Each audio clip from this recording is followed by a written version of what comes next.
it doesn't mean that there was a problem with the child. It means that there was a problem with the directives and what is expected of his behavior. But let's continue. Come with me. No! Wrestling. No! How it goes. Okay, there you go. Today we're here to react to tantrums at the food court. This is another tantrum that we've been suggested to do on numerous occasions. So we want to make sure that we take a look at it, break it down, and give you guys the information that will help you to keep this from happening, or when it does happen, to keep it from getting worse. So here we go. Sit up, Joshua, sit up. This is your warning. I asked you to sit up. You did not sit up. Come with me. No! Wrestling. No! How it goes. Okay, there you go. Gotta handle it, but you Take can't. him outside. Gotta play to it. This is nonsense. We are going home and you're going to own Okay, let's back that up. We might have to rewind this and play this one again because it's so short and so much is happening. You don't really get the full idea of what's going on until you really look at it. But the very first thing that we see... Sit up, Joshua, sit up. This is your warning. You heard that. Joshua, sit up. This is your warning. Too many warnings will only lead to disaster because you are breaking that bond, which is your word, which is that if you say something, you better follow through with it. And if you don't, that person starts to realize, they're not really serious, and they'll continue to push the envelope. So you have to set that boundary. You let them know what's going to happen. And if it happens, you have to follow through with it. Now, this is your first warning. This is your second warning. Okay, if you keep on, you can't do that. Okay, that is a recipe for disaster. But it seemed like all he was doing was maybe slouching in his chair. He wasn't even doing that. This is your warning. That's another thing. You can't force children or people to do whatever you want them to do, okay? They're gonna be themselves. So that's the first thing you have to realize. You cannot puppet them through everything that you want them to do. Yeah, he may be slouching, maybe he's not sitting up, and I'm not seeing the whole thing. I don't know, maybe he was laying across the whole table with his feet in his brother's lap for all I know.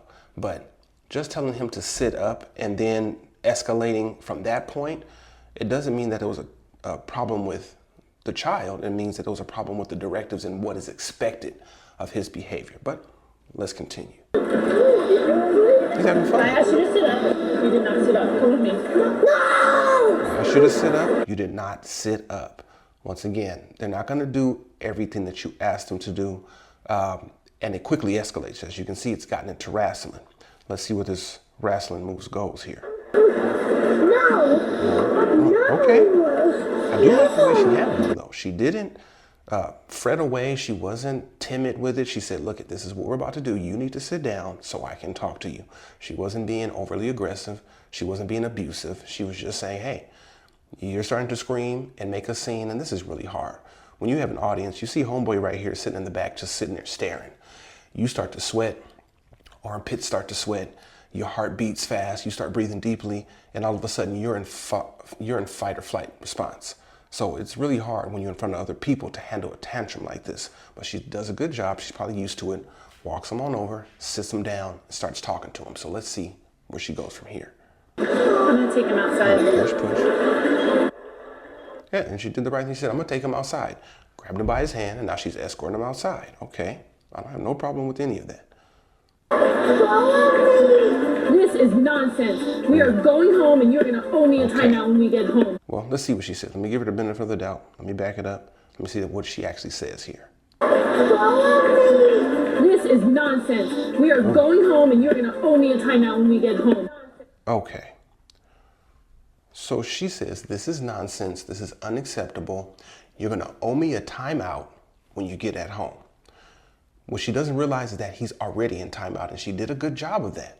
What did she do? She removed the audience. That was reinforcing his behavior.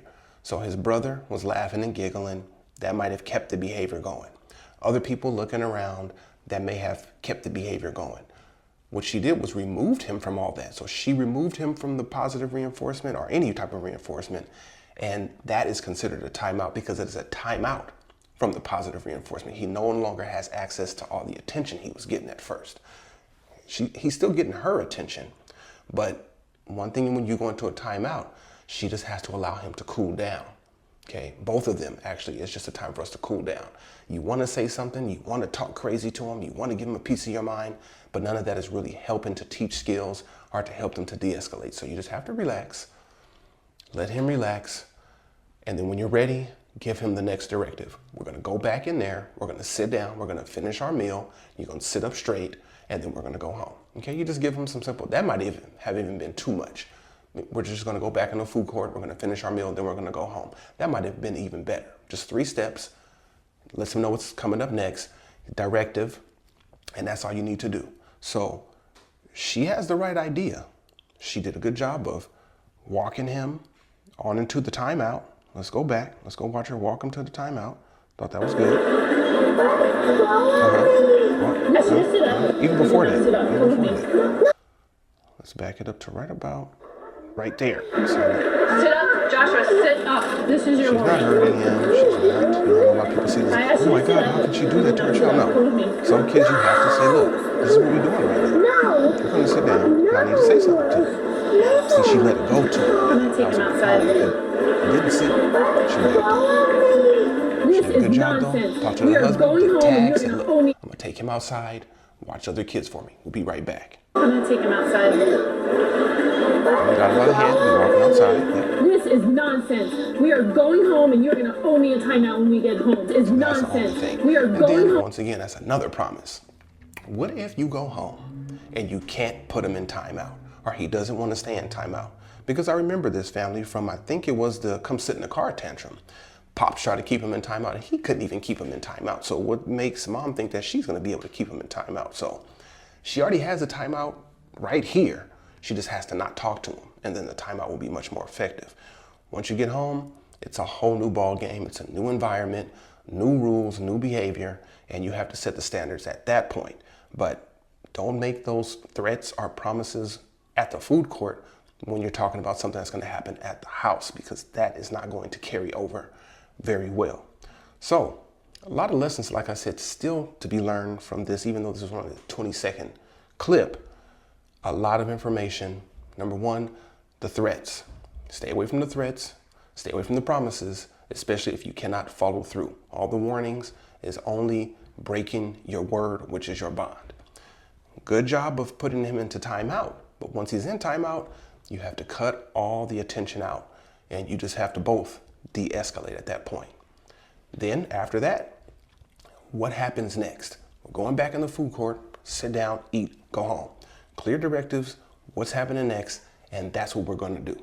So those will keep behaviors from happening, and once you're in the tantrum like she was, it'll keep it from getting worse. So those are just a couple of pointers that we can point out from this tantrum at the food court, at the mall, and getting in trouble.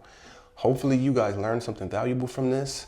Hopefully this was informational, and hopefully we did a good job of breaking down some tactics that you can use to keep this from happening, or keep this from getting worse if it is happening to you. So as always, we will be back with more reactions, and all you have to do is stay tuned.